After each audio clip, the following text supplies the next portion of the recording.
ಈ ಧರ್ಮಸ್ಥಳ ಪ್ರಕರಣ ನಿಜಕ್ಕೂ ಕೂಡ ಪ್ರತಿ ದಿನಕ್ಕೂ ಕೂಡ ಒಂದಷ್ಟು ಸಂಚಲನವನ್ನ ಮೂಡಿಸ್ತಾ ಇದೆ. ನೂರಾರು ಶವಗಳನ್ನ ಹೂತಿಟ್ಟಂತಹ ಕೇಸ್. ಈ ಪ್ರಕರಣವನ್ನ ಈಗ ರಾಜ್ಯ ಸರ್ಕಾರ ಗಂಭೀರವಾಗಿ ಪರಿಗಣಿಸುತ್ತಾ ಅನ್ನುವಂತ ಪ್ರಶ್ನೆಯೊಂದು ಕಾಡ್ತಾ ಇರೋದು. ಯಾಕಂದ್ರೆ ಇಷ್ಟು ವರ್ಷಗಳಾದ 15, 20, 22, 25, 30 ವರ್ಷಗಳೇ ಕಳೆದು ಹೋದ್ವು.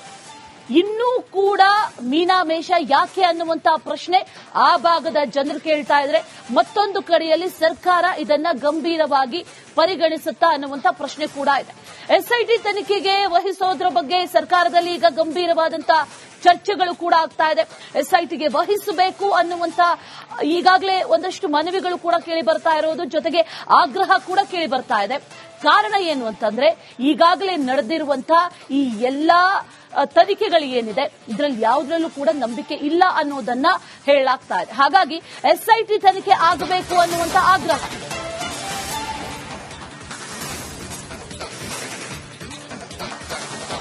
ರಾಜ್ಯ ಸರ್ಕಾರ ಇದನ್ನ ಗಂಭೀರವಾಗಿ ಪರಿಗಣಿಸುತ್ತಾ ಹಾಗಾದ್ರೆ ಎಸ್ಐಟಿ ತನಿಖೆಗೆ ವಹಿಸಲಾಗುತ್ತಾ? ಗೃಹ ಸಚಿವ ಪರಮೇಶ್ವರ್ ಜೊತೆಯಲ್ಲಿ ಸಿಎಂ ಸಿದ್ದರಾಮಯ್ಯ ಮಾತುಕತೆಯನ್ನು ನಡೆಸಿದ್ದಾರೆ. ಬಹಳ ಗಂಭೀರವಾದಂತಹ ಮಾತುಕತೆಯನ್ನು ನಡೆಸಿದ್ದಾರೆ. ನಿನ್ನೆ ಅರ್ಧ ಗಂಟೆಗೂ ಹೆಚ್ಚು ಮೈಸೂರಲ್ಲಿ ಸಮಾಲೋಚನೆಯನ್ನು ನಡೆಸಿದ್ದಾರೆ. ರಿಪಬ್ಲಿಕ್ ಕನ್ನಡಕ್ಕೆ ಸರ್ಕಾರದ ಉನ್ನತ ಮೂಲಗಳಿಂದ ಈಗ ಮಾಹಿತಿ ಕೂಡ ಸಿಕ್ಕಿದೆ. ಇದರ ಬಗ್ಗೆ ಚರ್ಚೆಗಳಾಗಿದೆ, ಬಹಳ ಗಂಭೀರವಾದಂತಹ ಚರ್ಚೆಗಳಾಗಿದೆ. ಅರ್ಧ ಗಂಟೆಗೂ ಹೆಚ್ಚು ಚರ್ಚೆಯನ್ನು ನಡೆಸಿದ್ದಾರೆ, ಒಂದಷ್ಟು ಮಾತುಕತೆಯನ್ನು ನಡೆಸಿದ್ದಾರೆ. ಈ ಪ್ರಕರಣ ಏನಿದೆ, ಈ ಪ್ರಕರಣದ ಹಾದಿ, ಈವಾಗ ಪಡೆದುಕೊಳ್ತಾ ಇರುವಂತಹ ಮಜಲುಗಳು, ಈಗ ಸಿಗ್ತಾ ಇರುವಂತಹ ಒಂದಷ್ಟು ಸಾಕ್ಷ್ಯಗಳು, ಹೇಳಿಕೆಗಳು, ಇದೆಲ್ಲವನ್ನೂ ಕೂಡ ಗಮನದಲ್ಲಿಟ್ಟುಕೊಂಡು ಎಸ್ಐಟಿ ತನಿಖೆಯ ಅನಿವಾರ್ಯತೆ ಇದೆಯಾ? ಎಸ್ಐಟಿ ತನಿಖೆ ಮಾಡಬೇಕಾ?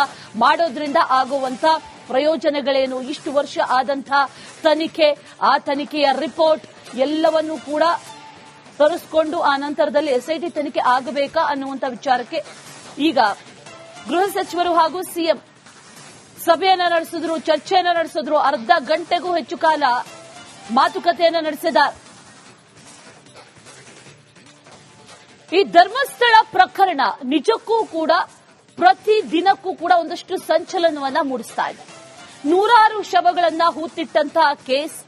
ಈ ಪ್ರಕರಣವನ್ನ ಈಗ ರಾಜ್ಯ ಸರ್ಕಾರ ಗಂಭೀರವಾಗಿ ಪರಿಗಣಿಸುತ್ತಾ ಅನ್ನುವಂತ ಪ್ರಶ್ನೆಯೊಂದು ಕಾಡ್ತಾ ಇರೋದು. ಯಾಕಂದ್ರೆ ಇಷ್ಟು ವರ್ಷಗಳಾದ 15, 20, 22, 25,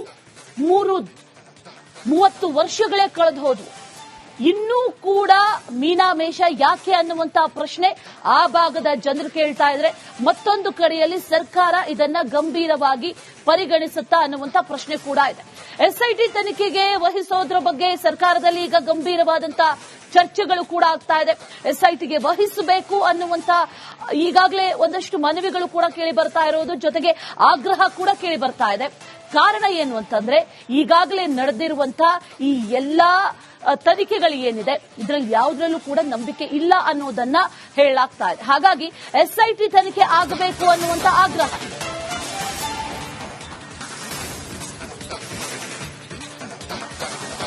ರಾಜ್ಯ ಸರ್ಕಾರ ಇದನ್ನ ಗಂಭೀರವಾಗಿ ಪರಿಗಣಿಸುತ್ತಾ ಹಾಗಾದ್ರೆ ಎಸ್ಐಟಿ ತನಿಖೆಗೆ ವಹಿಸಲಾಗುತ್ತಾ? ಗೃಹ ಸಚಿವ ಪರಮೇಶ್ವರ್ ಜೊತೆಯಲ್ಲಿ ಸಿಎಂ ಸಿದ್ದರಾಮಯ್ಯ ಮಾತುಕತೆಯನ್ನು ನಡೆಸಿದ್ದಾರೆ. ಬಹಳ ಗಂಭೀರವಾದಂತಹ ಮಾತುಕತೆಯನ್ನು ನಡೆಸಿದ್ದಾರೆ. ನಿನ್ನೆ ಅರ್ಧ ಗಂಟೆಗೂ ಹೆಚ್ಚು ಮೈಸೂರಲ್ಲಿ ಸಮಾಲೋಚನೆಯನ್ನು ನಡೆಸಿದ್ದಾರೆ. ರಿಪಬ್ಲಿಕ್ ಕನ್ನಡಕ್ಕೆ ಸರ್ಕಾರದ ಉನ್ನತ ಮೂಲಗಳಿಂದ ಈಗ ಮಾಹಿತಿ ಕೂಡ ಸಿಕ್ಕಿದೆ. ಇದರ ಬಗ್ಗೆ ಚರ್ಚೆಗಳಾಗಿದೆ, ಬಹಳ ಗಂಭೀರವಾದಂತಹ ಚರ್ಚೆಗಳಾಗಿದೆ. ಅರ್ಧ ಗಂಟೆಗೂ ಹೆಚ್ಚು ಚರ್ಚೆಯನ್ನು ನಡೆಸಿದ್ದಾರೆ, ಒಂದಷ್ಟು ಮಾತುಕತೆಯನ್ನು ನಡೆಸಿದ್ದಾರೆ. ಈ ಪ್ರಕರಣ ಏನಿದೆ, ಈ ಪ್ರಕರಣದ ಹಾದಿ, ಈವಾಗ ಪಡೆದುಕೊಳ್ತಾ ಇರುವಂತಹ ಮಜಲುಗಳು, ಈಗ ಸಿಗ್ತಾ ಇರುವಂತಹ ಒಂದಷ್ಟು ಸಾಕ್ಷ್ಯಗಳು, ಹೇಳಿಕೆಗಳು, ಇದೆಲ್ಲವನ್ನೂ ಕೂಡ ಗಮನದಲ್ಲಿಟ್ಟುಕೊಂಡು ಎಸ್ಐಟಿ ತನಿಖೆಯ ಅನಿವಾರ್ಯತೆ ಇದೆಯಾ? ಎಸ್ಐಟಿ ತನಿಖೆ ಮಾಡಬೇಕಾ? ಮಾಡೋದ್ರಿಂದ ಆಗುವಂತ ಪ್ರಯೋಜನಗಳೇನು? ಇಷ್ಟು ವರ್ಷ ಆದಂತಹ ತನಿಖೆ, ಆ ತನಿಖೆಯ ರಿಪೋರ್ಟ್ ಎಲ್ಲವನ್ನೂ ಕೂಡ ತರಿಸಿಕೊಂಡು ಆ ನಂತರದಲ್ಲಿ ಎಸ್ಐಟಿ ತನಿಖೆ ಆಗಬೇಕಾ ಅನ್ನುವಂತ ವಿಚಾರಕ್ಕೆ ಈಗ ಗೃಹ ಸಚಿವರು ಹಾಗೂ ಸಿಎಂ ಸಭೆಯನ್ನ ನಡೆಸಿದ್ರು, ಚರ್ಚೆಯನ್ನ ನಡೆಸಿದ್ರು. ಅರ್ಧ ಗಂಟೆಗೂ ಹೆಚ್ಚು ಕಾಲ ಮಾತುಕತೆಯನ್ನ ನಡೆಸಿದ್ದಾರೆ. ಈ ಧರ್ಮಸ್ಥಳ ಪ್ರಕರಣ ನಿಜಕ್ಕೂ ಕೂಡ ಪ್ರತಿ ದಿನಕ್ಕೂ ಕೂಡ ಒಂದಷ್ಟು ಸಂಚಲನವನ್ನ ಮೂಡಿಸ್ತಾ ಇದೆ. ನೂರಾರು ಶವಗಳನ್ನ ಹೂತಿಟ್ಟಂತಹ ಕೇಸ್. ಈ ಪ್ರಕರಣವನ್ನ ಈಗ ರಾಜ್ಯ ಸರ್ಕಾರ ಗಂಭೀರವಾಗಿ ಪರಿಗಣಿಸುತ್ತಾ ಅನ್ನುವಂತ ಪ್ರಶ್ನೆಯೊಂದು ಕಾಡ್ತಾ ಇರೋದು. ಯಾಕಂದ್ರೆ ಇಷ್ಟು ವರ್ಷಗಳಾದ 15, 20, 22, 25, 30 ವರ್ಷಗಳೇ ಕಳೆದು ಹೋದ್ವು. ಇನ್ನೂ ಕೂಡ ಮೀನಾಮೇಷ ಯಾಕೆ ಅನ್ನುವಂತ ಪ್ರಶ್ನೆ ಆ ಭಾಗದ ಜನರು ಕೇಳ್ತಾ ಇದ್ರೆ, ಮತ್ತೊಂದು ಕಡೆಯಲ್ಲಿ ಸರ್ಕಾರ ಇದನ್ನ ಗಂಭೀರವಾಗಿ ಪರಿಗಣಿಸುತ್ತಾ ಅನ್ನುವಂತ ಪ್ರಶ್ನೆ ಕೂಡ ಇದೆ.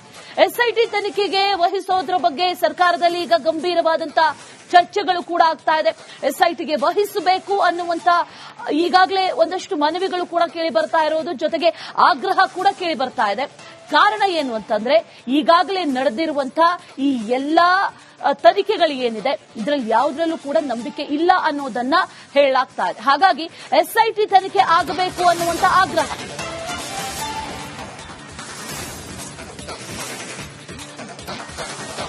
ರಾಜ್ಯ ಸರ್ಕಾರ ಇದನ್ನ ಗಂಭೀರವಾಗಿ ಪರಿಗಣಿಸುತ್ತಾ ಹಾಗಾದ್ರೆ ಎಸ್ಐಟಿ ತನಿಖೆಗೆ ವಹಿಸಲಾಗುತ್ತಾ? ಗೃಹ ಸಚಿವ ಪರಮೇಶ್ವರ್ ಜೊತೆಯಲ್ಲಿ ಸಿಎಂ ಸಿದ್ದರಾಮಯ್ಯ ಮಾತುಕತೆಯನ್ನು ನಡೆಸಿದ್ದಾರೆ. ಬಹಳ ಗಂಭೀರವಾದಂತಹ ಮಾತುಕತೆಯನ್ನು ನಡೆಸಿದ್ದಾರೆ. ನಿನ್ನೆ ಅರ್ಧ ಗಂಟೆಗೂ ಹೆಚ್ಚು ಮೈಸೂರಲ್ಲಿ ಸಮಾಲೋಚನೆಯನ್ನು ನಡೆಸಿದ್ದಾರೆ. ರಿಪಬ್ಲಿಕ್ ಕನ್ನಡಕ್ಕೆ ಸರ್ಕಾರದ ಉನ್ನತ ಮೂಲಗಳಿಂದ ಈಗ ಮಾಹಿತಿ ಕೂಡ ಸಿಕ್ಕಿದೆ. ಇದರ ಬಗ್ಗೆ ಚರ್ಚೆಗಳಾಗಿದೆ, ಬಹಳ ಗಂಭೀರವಾದಂತಹ ಚರ್ಚೆಗಳಾಗಿದೆ. ಅರ್ಧ ಗಂಟೆಗೂ ಹೆಚ್ಚು ಚರ್ಚೆಯನ್ನು ನಡೆಸಿದ್ದಾರೆ, ಒಂದಷ್ಟು ಮಾತುಕತೆಯನ್ನು ನಡೆಸಿದ್ದಾರೆ.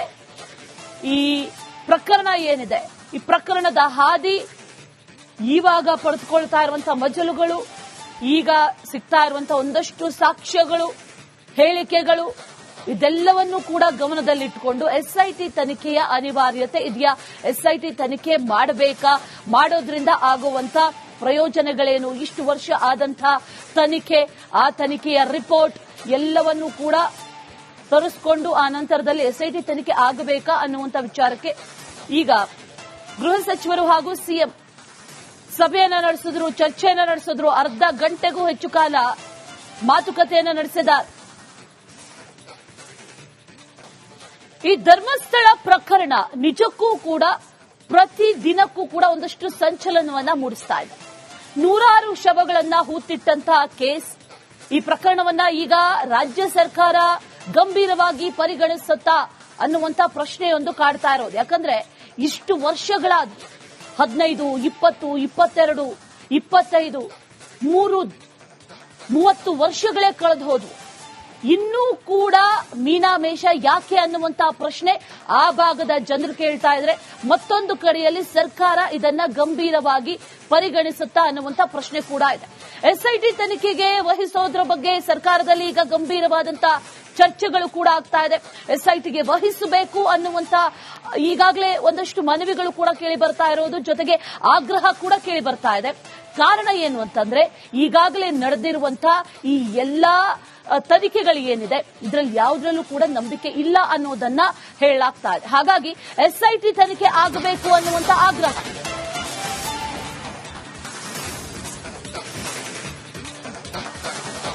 ರಾಜ್ಯ ಸರ್ಕಾರ ಇದನ್ನ ಗಂಭೀರವಾಗಿ ಪರಿಗಣಿಸುತ್ತಾ ಹಾಗಾದ್ರೆ ಎಸ್ಐಟಿ ತನಿಖೆಗೆ ವಹಿಸಲಾಗುತ್ತಾ? ಗೃಹ ಸಚಿವ ಪರಮೇಶ್ವರ್ ಜೊತೆಯಲ್ಲಿ ಸಿಎಂ ಸಿದ್ದರಾಮಯ್ಯ ಮಾತುಕತೆಯನ್ನು ನಡೆಸಿದ್ದಾರೆ. ಬಹಳ ಗಂಭೀರವಾದಂತಹ ಮಾತುಕತೆಯನ್ನು ನಡೆಸಿದ್ದಾರೆ. ನಿನ್ನೆ ಅರ್ಧ ಗಂಟೆಗೂ ಹೆಚ್ಚು ಮೈಸೂರಲ್ಲಿ ಸಮಾಲೋಚನೆಯನ್ನು ನಡೆಸಿದ್ದಾರೆ. ರಿಪಬ್ಲಿಕ್ ಕನ್ನಡಕ್ಕೆ ಸರ್ಕಾರದ ಉನ್ನತ ಮೂಲಗಳಿಂದ ಈಗ ಮಾಹಿತಿ ಕೂಡ ಸಿಕ್ಕಿದೆ. ಇದರ ಬಗ್ಗೆ ಚರ್ಚೆಗಳಾಗಿದೆ, ಬಹಳ ಗಂಭೀರವಾದಂತಹ ಚರ್ಚೆಗಳಾಗಿದೆ. ಅರ್ಧ ಗಂಟೆಗೂ ಹೆಚ್ಚು ಚರ್ಚೆಯನ್ನು ನಡೆಸಿದ್ದಾರೆ, ಒಂದಷ್ಟು ಮಾತುಕತೆಯನ್ನು ನಡೆಸಿದ್ದಾರೆ. ಈ ಪ್ರಕರಣ ಏನಿದೆ, ಈ ಪ್ರಕರಣದ ಹಾದಿ, ಈವಾಗ ಪಡೆದುಕೊಳ್ತಾ ಇರುವಂತಹ ಮಜಲುಗಳು, ಈಗ ಸಿಗ್ತಾ ಇರುವಂತಹ ಒಂದಷ್ಟು ಸಾಕ್ಷ್ಯಗಳು, ಹೇಳಿಕೆಗಳು, ಇದೆಲ್ಲವನ್ನೂ ಕೂಡ ಗಮನದಲ್ಲಿಟ್ಟುಕೊಂಡು ಎಸ್ಐಟಿ ತನಿಖೆಯ ಅನಿವಾರ್ಯತೆ ಇದೆಯಾ? ಎಸ್ಐಟಿ ತನಿಖೆ ಮಾಡಬೇಕಾ? ಮಾಡೋದ್ರಿಂದ ಆಗುವಂತ ಪ್ರಯೋಜನಗಳೇನು? ಇಷ್ಟು ವರ್ಷ ಆದಂತಹ ತನಿಖೆ, ಆ ತನಿಖೆಯ ರಿಪೋರ್ಟ್ ಎಲ್ಲವನ್ನೂ ಕೂಡ ತರಿಸಿಕೊಂಡು ಆ ನಂತರದಲ್ಲಿ ಎಸ್ಐಟಿ ತನಿಖೆ ಆಗಬೇಕಾ ಅನ್ನುವಂತ ವಿಚಾರಕ್ಕೆ ಈಗ ಗೃಹ ಸಚಿವರು ಹಾಗೂ ಸಿಎಂ ಸಭೆಯನ್ನ ನಡೆಸಿದ್ರು, ಚರ್ಚೆಯನ್ನ ನಡೆಸಿದ್ರು. ಅರ್ಧ ಗಂಟೆಗೂ ಹೆಚ್ಚು ಕಾಲ ಮಾತುಕತೆಯನ್ನ ನಡೆಸಿದ